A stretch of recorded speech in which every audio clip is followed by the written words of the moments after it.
Rams Seahawks Thursday night football. So this is probably the best, Thursday night football game we've had in a long time. Um, we can obviously say that this is probably going to be probably up for the whoever wins this game. I think might win the division. Is that fair to say? I think they will win the division. I think that's I don't know if it's a might anymore. The other person would have to go around and win 2 in a row.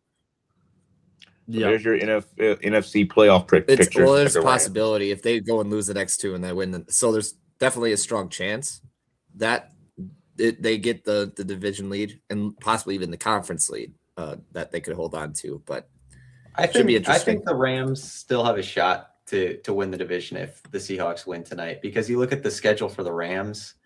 Yeah, so much easier than the Seahawks schedule coming up. The Seahawks got 2 potential playoff teams for the last 2 weeks in the Panthers and the Niners, compared to the Rams, who got the Falcons and the Cardinals, who both suck. So the Rams, I mean, I don't think that their chances at the division or the first round bye are out by any means if they lose today. But Seattle, I think Seattle, this is a must-win game if they want that 1 seed. That's fair. Well, yeah, of course. LA has the tiebreaker, of course. So yeah, this is definitely win or die mode for the Seahawks tonight. And it's not necessarily die mode, but the NFC, there's going to be maybe 2 10-win teams in the NFC that miss the playoffs this year, which is ridiculous to say. But that's just the reality of the situation. So, and the Seahawks being a wild card team right now, with 2 really talented squads right behind them in the Niners and the Packers, and you have the Panthers on the outside looking in. There's a couple other teams in the mix. It's not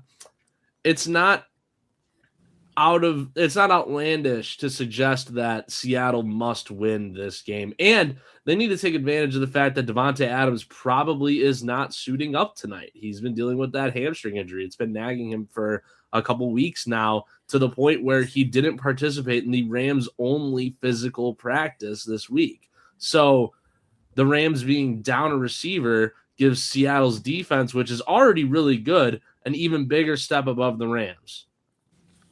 Yeah, I think Sam about nailed that. I would say Seattle's under more pressure in this game than the Rams for sure. Yeah. Like you said, no Davante. And there's the narrative going around still that Sam Darnold can't perform in big games. He's struggled against the Rams all 3 times he's played against them the last 2 years. They lost both times with Minnesota, through 4 interceptions the first time they played. There's this narrative going around that he can't really play in big games. I think tonight he has a lot to prove, and he has a great opportunity to show that he can be a legit quarterback that can lead a team to a Super Bowl. I think the Rams, though, too, like, they are having a bunch of travel concerns, and like they weren't even there yesterday, and they've been held up. I think Sean McVay's sick. They said he's like traveling on a separate plane than the team. So like, I don't team plane too. It wouldn't surprise me if the Rams come out and failures. Not right. With all they've had to deal with. I mean, it's tough to get on a plane and then play a football game like a little over 24 hours later. That's fair. Yeah. Well, the other thing that you have to remember was this was an incredibly close game the last time they played. It was 21-19 in favor of the Rams. They got outplayed for the most part by Seattle. 414 total yards for Seattle as opposed to just under 250 for LA.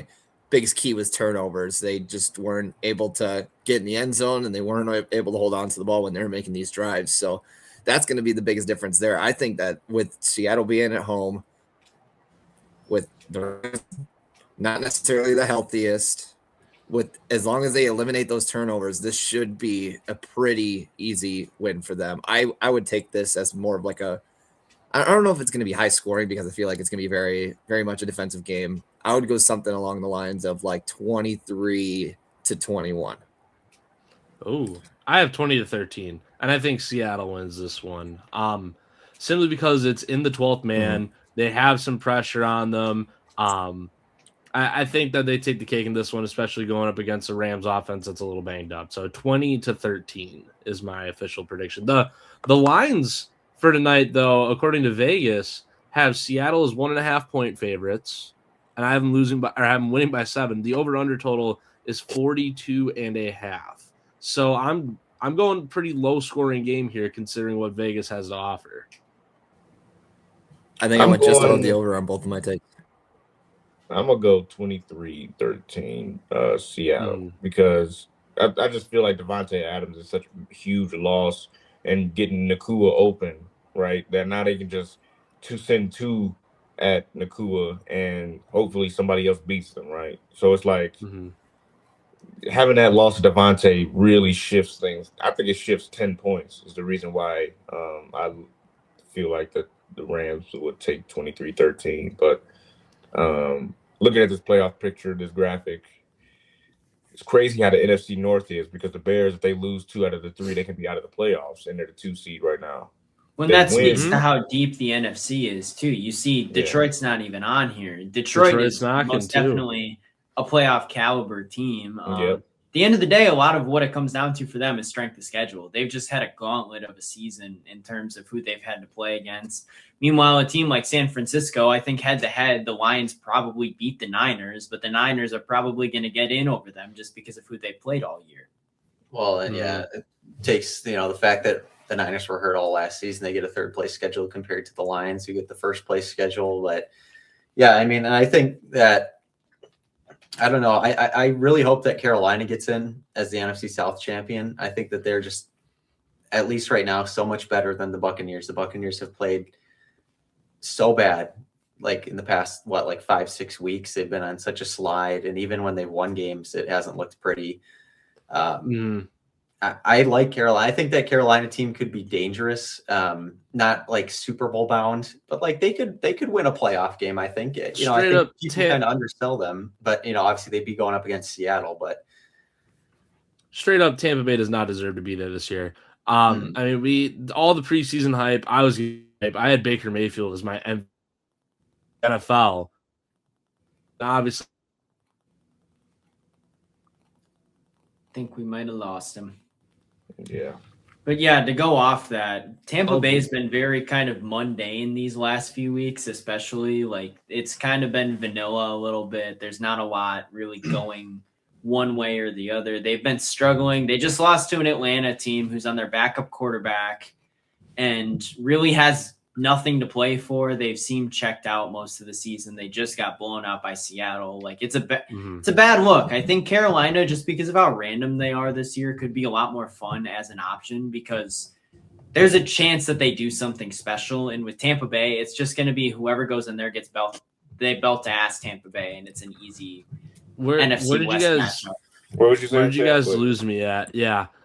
Because I was talking about like MVP, like Baker Mayfield that Baker was your MVP favorite at the beginning. Yeah, so I had Baker as my MVP going into the season, and it's going to end up being one of Stafford, Allen, even Jordan Love. If the Packers beat the Bears again this week, I could see Jordan Love entering the conversation. He's been having a terrific season.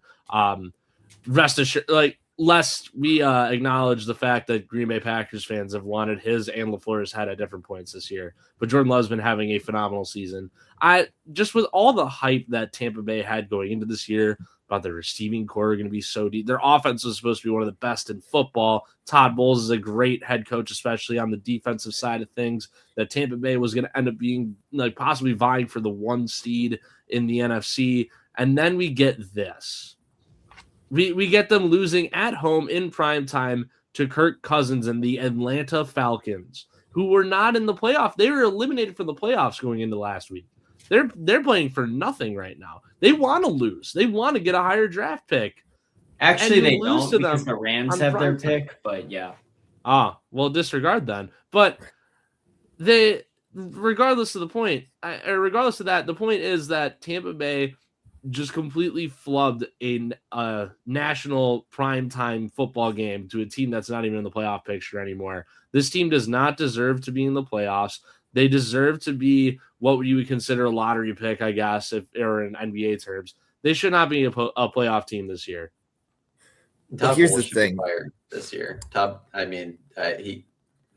really don't think that there's a couple head coaches. I think Stefanski should be gone. I think Bowles should be gone, and Mike McDaniel should be gone. Those are Mike McDaniel especially. Those are my 3 locks. But Bowles, he's just been. he hasn't been what this team needs. And even last year, they were the 3 seed and they lose in the first round of the playoffs. What has Todd Bowles done with the Tampa Bay Buccaneers that warrants him to keep his job as a head coach? Nothing. With all the when the talent unit on that that's roster. supposed to be good isn't. His defense is not good. They've been gashed repeatedly. They lost to the Saints a couple weeks, or not last week, but the week before that. Hey, Tyler Shuck is pretty good. I mean, I'm not saying that isn't true, but Shuck. overall, Tampa Bay's roster is much more talented. And must we not forget, they were very close to losing to the Jets earlier this season at home too. I think the warning sign should have been there after that game, but they kept eking out wins, and nobody really thought too much because their record was pretty on paper, but they were struggling in some of those games. And we've seen the other side of that now. And like we've been saying this whole time, I'd much rather have Carolina in there because you don't know what you're going to get with them week in and week out. And that's a lot more fun than what Tampa Bay's offering. Here comes Drew's crazy hot take for the week. I think either Tampa Bay or Carolina would win their first round matchup against one of either LA or Seattle. Yeah, I was going to say, wouldn't it be the most NFL thing ever if the Buccaneers got into the playoffs and beat Seattle? It reminds me of way back, in that Packers playoff run when it was the Seattle barely snuck in and was playing the Saints and everybody was oh, the Saints are gonna destroy the Seattle, and then Marshawn Lynch went beast mode and had the beast quake and Seattle won. Only they lost to the Bears the next week, but that would be the most NFL thing ever if Tampa Bay or Carolina beat a Seattle or LA.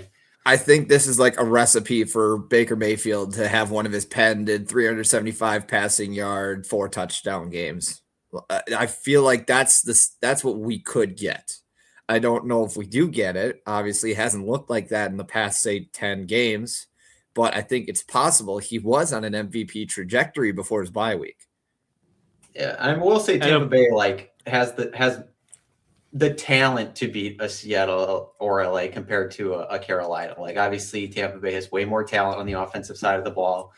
And if I was actually picking somebody, I want Carolina in there because they're fun and they can beat good teams. But Tampa Bay, I would trust Baker Mayfield, Mike Evans, Chris Godwin, Ibuka, Bucky. They're getting their more than I would receiving trust quarterback. Bryce Young and Jalen Coker and Ted McMillan. They played half their season without Bucky Irving and Mike Evans and Chris Godwin. I think you need to give those guys time.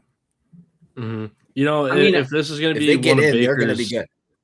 There's going to be one of Baker's 400-yard games and 5 touchdowns. Could they all go to Mike Evans? We need to preserve that 1,000 yards per season streak. Yeah. We have 550 yards in one playoffs game. don't count. He's got to get on. And I'm a Mike Evans fantasy owner too, and in the playoffs, so having Mike Evans catch literally everything, excuse me, would be awesome. So there we go. We have a Week 16 schedule to look at. It's a pretty good schedule, I'd say. Pretty good schedule. I mean, this is what all those terrible slates were for in weeks 4 and 7 or whatever else, so that we can set up good slates in week 16, week 17, and week 18 when the games really mean something. Bears-Packers is obviously going to be a great game. Even with all the injuries on both sides, it should still make for a fun football game. Looking at this Pittsburgh-Detroit, I think that could be an underrated fun game if Pittsburgh's offense keeps playing how they did on Monday nights. There's a couple good games here. Obviously, Thursday night we talked about already. Old Man Rivers against the 49ers could be entertaining. I like that one. I think that Ravens versus Patriots game is going to feed a lot of people. We need to see Lamar play Lamar needs to play at a better level than he's been playing. He's not been good enough for them to get the lead in that division and one of the worst divisions in football this year. So I want to see Cowboys Chargers. Also because he's on my fantasy team and I need it for the playoffs. This is a must-win game for the Ravens. Every game from here on out is must-win for the Ravens. They got the Patriots, they got the Packers, and they got the Steelers to finish the season. So I think it's a big test for the Patriots too. I mean, the Patriots have played a cupcake schedule, accused of being frauds and having a cupcake schedule, which they have. on their first really, real game last week when, they're playing the Bills up to par. I know they beat the Bills the first time barely, but the Bills were obviously not the Bills that they are right now, where they're kind of catching fire. And, the Patriots look good in the first half, and then they, it all went to, what. So I think this is another test for them. And, if the Patriots go into the playoffs sliding, and they lose a couple games and, all their momentum's gone, that they're not going to survive very long in the playoffs. Jalen, put that graphic back up really quick. Put that one back up. Bless you. Bless you, Jared. Bless you. Thank you. Should have turned my mic. Jacksonville and Denver. Of course. Who would have thought that this could be a matchup for the 1 seed in the AFC? I think only one Jalen Nicholson born and one Sam Trash could have possibly conjured up that matchup in Week 16, being that pivotal for the AFC playoff picture. Now, I didn't think Jacksonville was going to be – I think their ceiling this year was going to be 10 wins. They had 10 wins through 15 weeks. I thought the Broncos were going to win the AFC West. Speaking of, I have some notes. I have some receipts to bring back up. I have a few receipts that are pretty bad, but Denver winning the AFC West is something that I hit on this year. Denver has the best defense in football, far and away.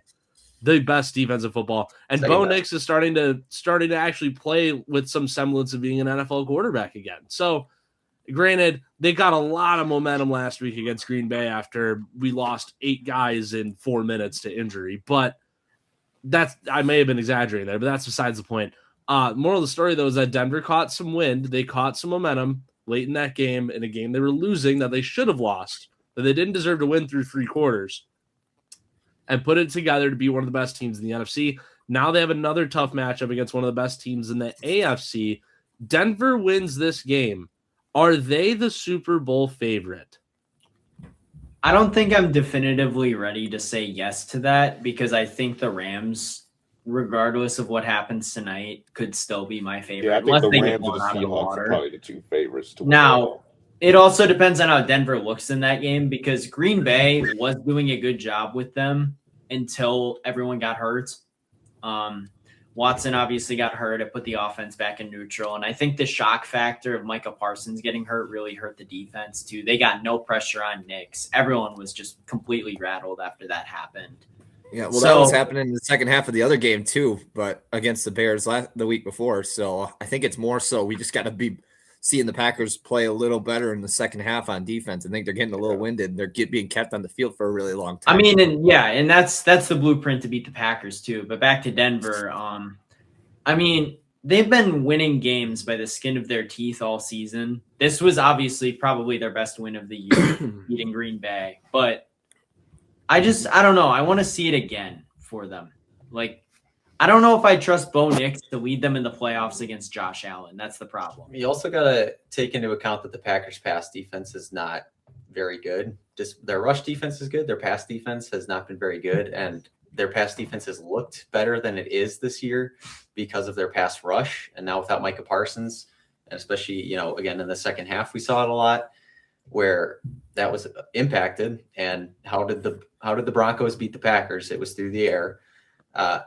There's some good pass defenses in the AFC, including the actual best defense in the AFC, the Houston Texans.